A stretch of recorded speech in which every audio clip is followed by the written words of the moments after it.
Spider-Man Outlaws, Season 1, Episode 21, Part 2, a fan-fiction Spider-Man podcast created by Josh Dowd. Meanwhile, across the city, the Bee-Woman, aka Swarm, is a withering body sentient of bees now. She has invaded a scientific facility and plans to steal a polymerization prototype, a device that can make her permanently human again. But standing in her way is Superior Spider-Man, aka Otto Octavius in Peter Parker's body. He calculates rapidly as he battles Swarm, saying, "You truly believe that you deserve to be human?" "I was once human, and I will not be forgotten." The lab erupts into chaos as part of Swarm attacks a group of terrified workers, and then the other part is flying away with the polymerization prototype. Superior Spider-Man hesitates. He can't do both. He can either stop Swarm or save the civilian. So he makes the rational choice and saves the innocents, while the other part of Swarm escapes, disappearing into the night with the prototype in hand. She mocks him as he saves the people, saying, "I will be beautiful again. Better luck next time, webhead." Back at the lab of Silvermane, Superior Spider-Man returns only to find out that Otto Octavius has been broken free out of prison. Ben walks into the room and sees Peter Parker and freaks out. You!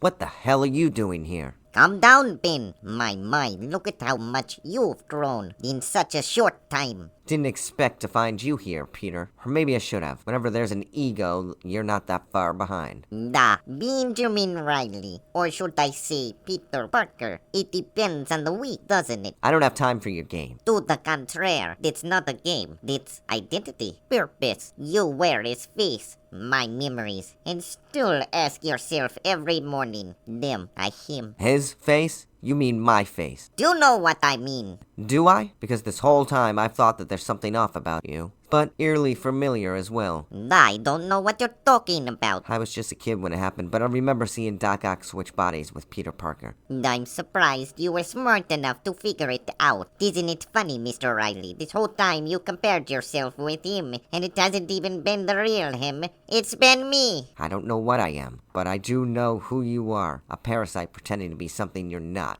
I've done what you never could. No hesitation, no guilt, just result. If being superior means throwing away the soul behind the mask, then no thanks. I'd rather be uncertain than a monster. Then prepare to be erased. A footnote. Let the true Spider-Man show you how evolution handles imperfection. You want to test which one of us deserves this face? Fine, let's find out together. You are just a copy, Riley. A failed experiment. Cling to Peter Parker's shadow. Better a clone with a conscience than a parasite with an ego. Superior Spider-Man fires a web line, slamming Scarlet Spider into a brick wall with a sickening grunt. Ben slumps, his body broken, his suit torn, and says, I failed. Ben's body flickers and begins dissolving into a red mist. Hours would pass before Ben would be jolted awake on a cold, metallic table. The room is dim, and machinery whines in the background. Standing over him is Silvermane. Scarlet Spider says, Peter, where is he? Where is who? The fake Spider-Man. The one that I battled yesterday was not the real Spider-Man. I've never been more certain in my life that I am the real one. He is gone. Has been for hours now. Ben grabs his mask, sits up and puts it on, and then proceeds to get up till Silvermane stops him and grabs his arm and says, "Oh, hold up, slow down there. First, welcome back, Riley. Let me catch you up to speed here.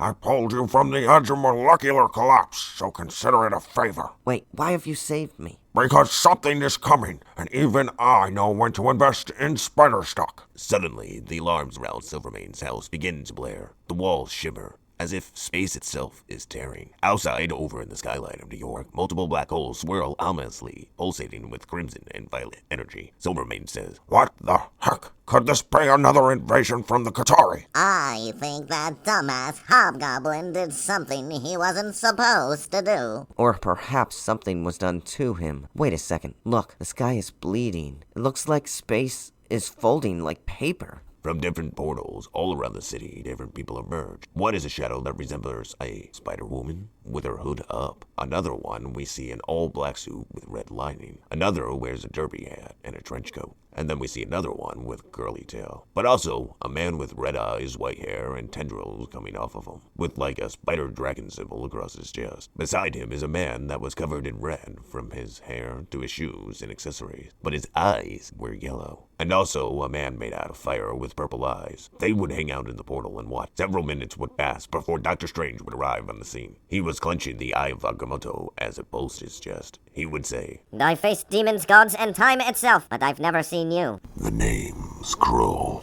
I am god of the symbiotes, and you, meatbag, will remember me before you die. The air screamed as magic and void energy clashed. Strange conjured crimson runes, casting the chains of Kraken, wrapping Null in an eldritch light. But Null just laughed, dispensing the attack with a thought. Black flames poured from around his fingers, consuming the streets, turning it to obsidian. The two circled each other like comets coming in an orbit, Strange forming protective sigils, while Null unraveled reality around them. Buildings trembled. Time twisted, but Noel wasn't here to win by strength alone. With a snap of his skeletal fingers, he opened up a fissure in space, and from it stepped Mephisto, with his eyes glowing with eternal glee. He says, Hello, Stephen Strange. A long time no see. Mephisto. But how? I banished you to the negative zone. Yes, you did. It took me years to figure out how to work my way back, so that trick will not work again. Wrong!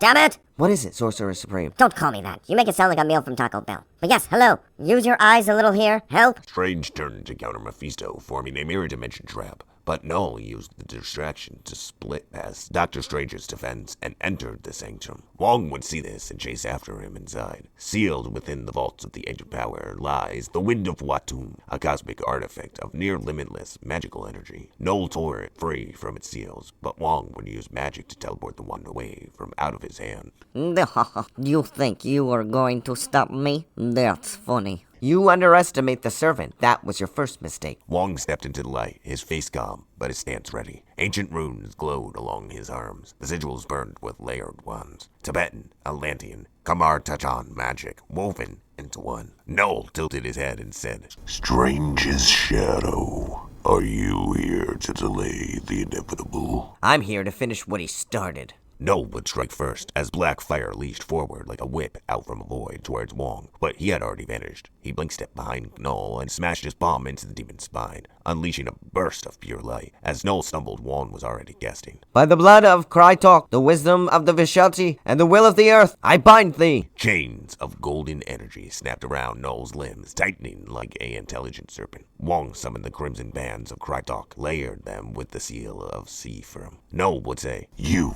are not strong enough to hold me. I don't have to hold you forever, just long enough. He flickered his hand, and a mirror portal opened, showing the wand, shimmering in another realm. Noel would say, An illusion. He shattered the portal with a gesture, and the entire room melted into darkness. Wong looked around. The floors, the walls, the air itself dissolved. He was in Noel's pocket dimension now, a hell of anti-light. The edges of reality curled like burning vapor, and Noel would emerge out from the void, a black cosmic shadow in hand. He slashed at Wong, but he would block with the shield of Zom. But the impact would throw him like a ragdoll across the dimensional plane. Blood sprayed, and Wong gasped, broken but alive. Still, he stood. Noel said, You fought well for a footnote. Wong knelt, pressing his hands to the void beneath him. I've walked beside Strange, bled for this realm. You think I'm a servant, I'm its guardian. A last surge of power roared from Wong's chest. A golden dragon, a pure Kamartaj energy, coiled in defense. It struck Null head-on, pushing him back through a collapsing rift, and slamming both combatants back into the real sanctum. The dragon would fade, and smoke and silence would emerge. Null would get up, burnt and furious, and Wong would say, Lie still. We see a pool of blood, eyes closed. Null turns his gaze to the altar where he had first seen the wand of Watum, and there it was, back in its original case, untouched, hidden by a perfect cloaking spell. Null would say, Clever little monk.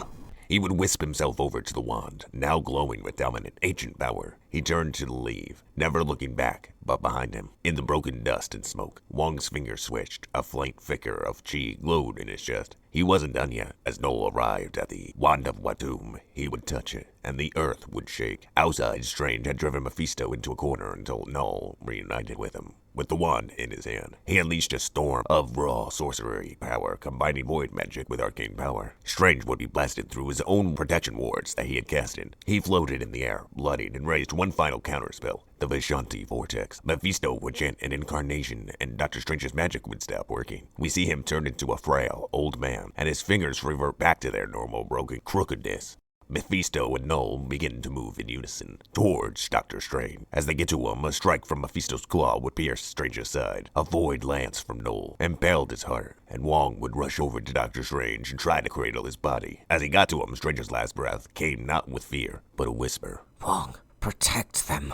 The Sorcerer Supreme closed his eyes and passed on. As Null turned to hunt more heroes, Mephisto stepped to the edge of the battlefield. He opened up a portal, a vortex between dimensions, and stepped inside with the wand of Watum and cradled like a relic. He moved through dimensions like a shark through water, past the ruins of the shattered X-Mansion, through the ghostly remains of dead Avengers, into the negative zone where imprisoned gods watched him pass in silence, until he reached a throne of ash and flame. There sat Dormammu, locked inside a realm just beyond reach, his power neutered, his fury caged by ancient pacts. Mephisto says, I've brought you a gift, then, old friend. He raises the wand of Watum, and a crack of light split open the realm. Dormammu's chain melt away from his body, and he stands, fire reignited, eyes like twin dying stars. He says, Free at last. The universe will kneel before us. Mephisto would reply with, Then let's rewrite it together.